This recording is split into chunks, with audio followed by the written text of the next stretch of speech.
No ano de 1939, Albert Einstein endereçou uma carta ao presidente Franklin Roosevelt, informando-o do potencial para uma bomba atômica baseada na célebre fórmula E é igual a mc ao quadrado.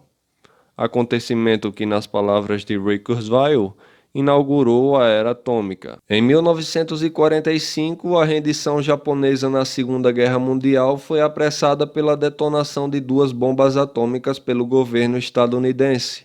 A justificativa do presidente Harry Truman para a utilização da guerra nuclear foi a constatação de que os americanos levariam cerca de 3 anos para invadir as ilhas japonesas e cerca de 1 milhão de homens morreriam na ação. Dessa forma, os estadunidenses resolveram pegar um atalho, que foi a bomba nuclear.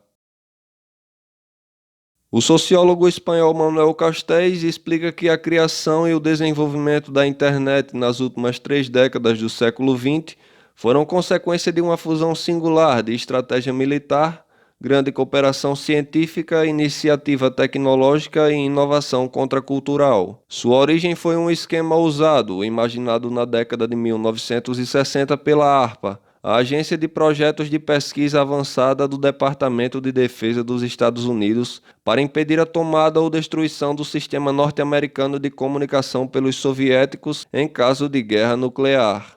E, de certa forma, foi o equivalente eletrônico das táticas maoístas de dispersão das forças de guerrilha. O resultado foi uma arquitetura de rede que não pode ser controlada a partir de nenhum centro, e é composta por milhares de redes de computadores autônomas, com inúmeras maneiras de conexão, contornando barreiras eletrônicas.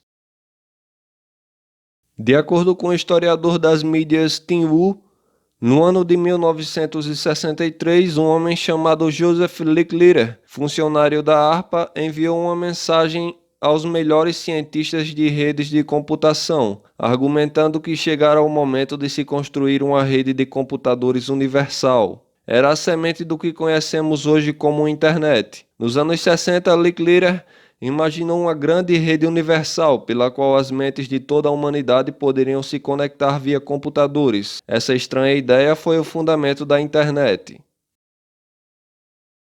Outro personagem fundamental na história da internet foi o norte-americano Paul Byron, um dos inventores da rede de comutação por pacotes, e que no início dos anos 60 pensava como os Estados Unidos sobreviveriam a um ataque nuclear.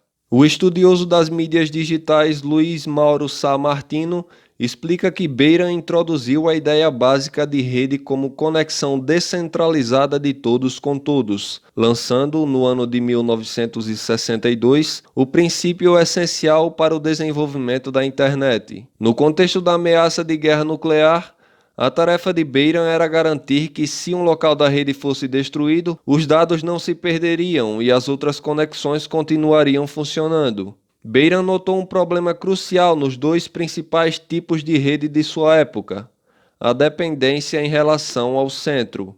A solução é a proposta do que Paul Beiran denomina redes distributivas de comunicação. Nesse tipo de rede não há uma hierarquia entre os nós, e todos eles estão ligados a pelo menos dois outros. Mesmo em caso de destruição de um ou vários deles, ainda seria possível manter todo o resto da rede interligado a partir dos nós restantes. A única maneira de fazer a rede parar de funcionar seria destruir todo o sistema, o que implicaria destruir todo o país. Uma das novidades do conceito de redes distributivas é a capacidade de se criar vários caminhos para a circulação de informações. Assim, se um caminho é inutilizado, os dados podem ser desviados para outra rota e atingir seu objetivo. De acordo com Martino, outra proposta fundamental de Paul Beiran diz respeito à informação digital, criada a partir de códigos binários que circulam em pequenos pacotes, isto é, agrupamentos mínimos de dados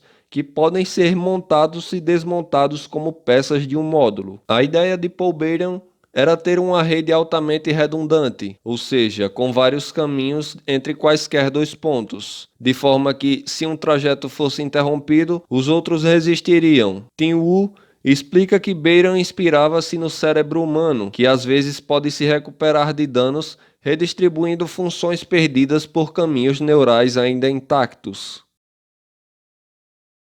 Vejamos mais detidamente como funciona a comutação por pacotes, com base na explicação do filósofo francês Pierre Lévy. Neste sistema, as mensagens são recortadas em pequenas unidades do mesmo tamanho, os pacotes, cada um dos quais carrega seu endereço de partida, seu endereço de destino e sua posição na mensagem completa, da qual representam apenas uma parte. Computadores roteadores distribuídos por toda a rede sabem ler essas informações. Se, em determinado ponto da transmissão, algumas informações desaparecem, os roteadores podem pedir que o remetente as envie novamente. Os roteadores mantêm-se mutuamente informados em intervalos regulares sobre o estado da rede.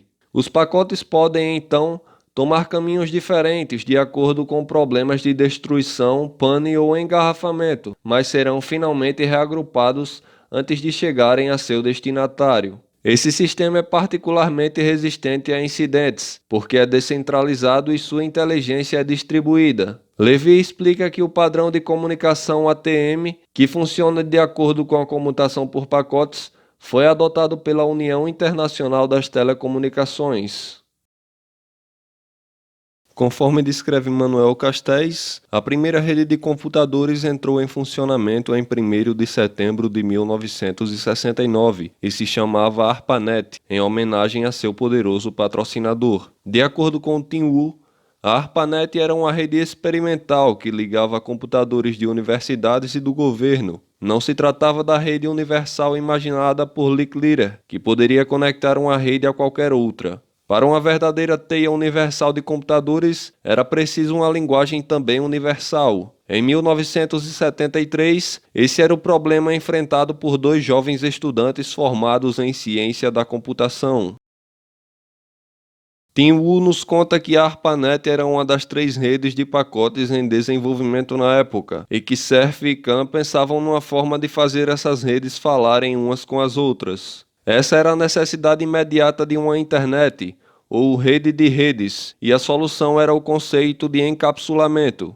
Encapsulamento significa empacotar informações de redes locais num envelope que a internet pode reconhecer e direcionar, como os postos de correio que concordaram em usar os nomes dos países em inglês, mesmo que o endereço local seja em japonês ou hindi. No que viria a ser conhecido como TCP, o Transmission Control Protocol, Cerf e Khan criaram um padrão para o tamanho da taxa de fluxo dos pacotes de dados, fornecendo aos usuários de computadores uma língua que funcionava entre todas as redes. Tim Wu explica que, em termos práticos, essa inovação permitiu que a internet operasse em qualquer infraestrutura e transportasse qualquer aplicativo, e seus pacotes viajavam em qualquer tipo de fiação ou banda de transmissão de rádio. Era algo inédito na história da humanidade, uma rede eletrônica de informação independente da estrutura física na qual funcionava. De acordo com Castells, naquele ano de 1973, Vinton Cerf e Robert Kahn, cientistas da computação que faziam pesquisa na ARPA, criaram a arquitetura fundamental da internet.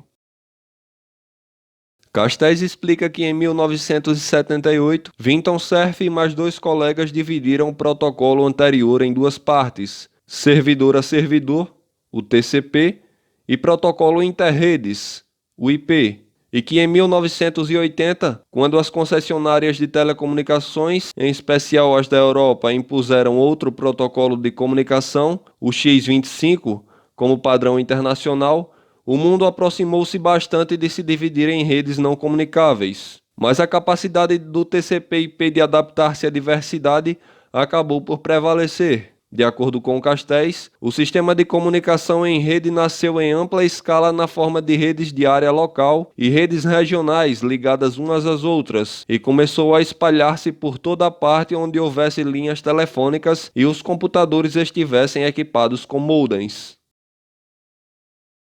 Castells explica que, em paralelo com o trabalho do Pentágono e dos grandes cientistas de criar uma rede universal de computadores com acesso público dentro de normas de uso aceitável, surgiu nos Estados Unidos uma contracultura de crescimento descontrolado. O modem Elemento importante desta história foi uma das descobertas tecnológicas que surgiu dos pioneiros dessa contracultura, originalmente batizada de The Hackers, antes da conotação maligna que o termo veio a assumir. O modem para computadores pessoais foi inventado por dois estudantes de Chicago, Vard Christensen e Randy Suez, em 1978, quando estavam tentando descobrir um sistema para transferir programas entre microcomputadores via telefone para não serem obrigados a percorrer longos trajetos no inverno de Chicago. Em 1979, divulgaram o protocolo X-Modem, que permitia a transferência direta de arquivos entre computadores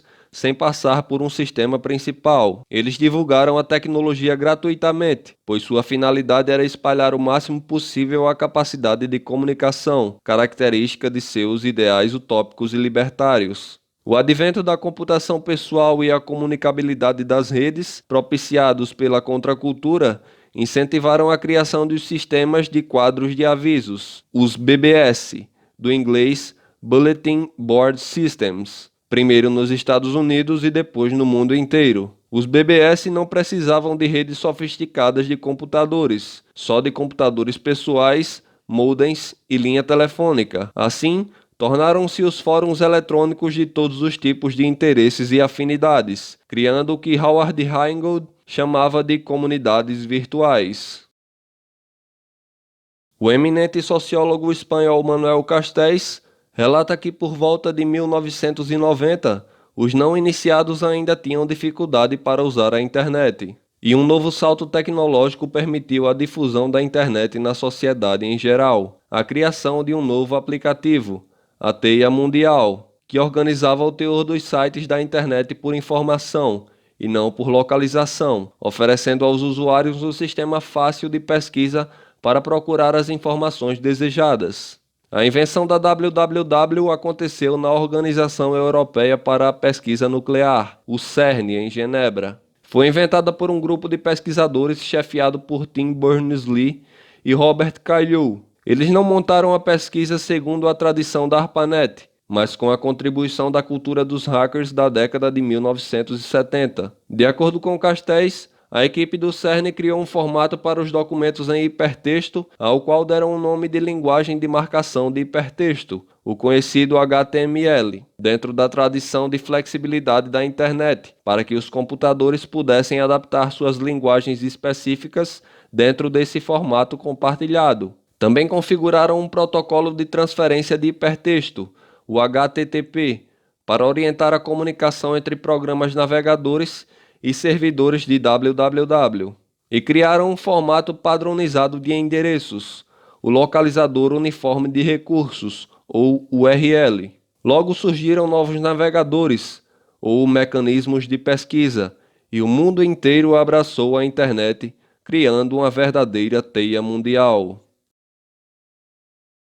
De acordo com Castells, a ARPANET estava aberta aos centros de pesquisa que colaboravam com o Departamento de Defesa dos Estados Unidos, mas os cientistas começaram a usá-la para suas próprias comunicações. A certa altura, tornou-se difícil separar a pesquisa voltada para fins militares das comunicações científicas e das conversas pessoais. Assim, em 1983, houve a divisão entre a ARPANET, dedicada a fins científicos, e a MILNET, orientada diretamente às aplicações militares. Na década de 1980, surgiram outras redes, porém todas usavam a ARPANET como espinha dorsal do sistema de comunicação. A rede das redes, que se formou durante a década de 1980, chamava-se ARPA Internet e depois passou a se chamar Internet. Obsoleta, a ARPANET encerrou as atividades em 28 de fevereiro de 1990, e a NSF-Net,